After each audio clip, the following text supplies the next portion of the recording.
everyone, welcome to Goa Summer Academy's YouTube channel. Today we are going to cover a mathematical chapter and our topic is number system. So, welcome to the fascinating world of numbers. In this chapter we'll explore different types of numbers, from natural and whole numbers to integers, rational and irrational, and understand how they form the real number system. First of all, let's recap. What are numbers actually? We use numbers in our daily life to count objects, measure distances, and even express time. But did you know about natural numbers and whole numbers? So let's start with them first. Natural numbers are the numbers we use for counting, like 1, 2, 3, and so on. When we include 0, they become whole numbers. Next is integers. When we include negative numbers along with 0 and positive numbers, we get integers. Next numbers are rational numbers. Rational numbers are those that can be written in the form p by q, where p and q are integers and q is not 0. Next is irrational numbers. Irrational numbers cannot be expressed as a fraction. Their decimal expansions are non-terminating and non-repeating. For example, pi and √2. Next we have is real numbers.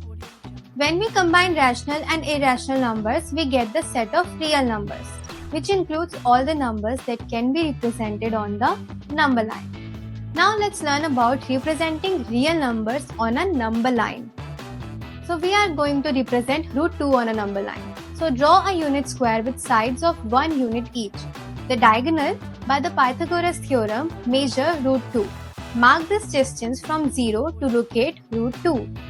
Our next topic is rationalization. Rationalization is a process to remove the square root from the denominator of a fraction. And now, let's quickly check what you have learned so far. Here's your first question. What type of number is √3? Think about whether it can be written as a fraction or not. Question 2 is 0 a natural number? Recall where natural number begins.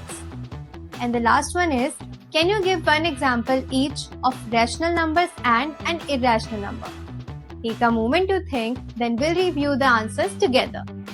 Now we have the answers and let's review. The first question, √3 is an irrational number because it cannot be expressed as a fraction. The second question, 0 is not a natural number, though it is a whole number. And finally, an example of a rational number is 1/2. And an example of an irrational number is pi. So great job if you got them right. Reviewing this helps strengthen your understanding of the real number system. And to sum up, all numbers that we use, whether positive, negative, fractions or roots, belong to the real number system. Understanding these categories helps us build a strong foundation for mathematical concepts like exponents, algebra and coordinate geometry. In this chapter, we explore different types of numbers and how they form the real number system. Understanding these relationships helps us work confidently with all types of numbers in mathematics. And if you like this video, please like, share and subscribe to our YouTube channel. You can also comment down your favorite topic you want to learn from us in simple language.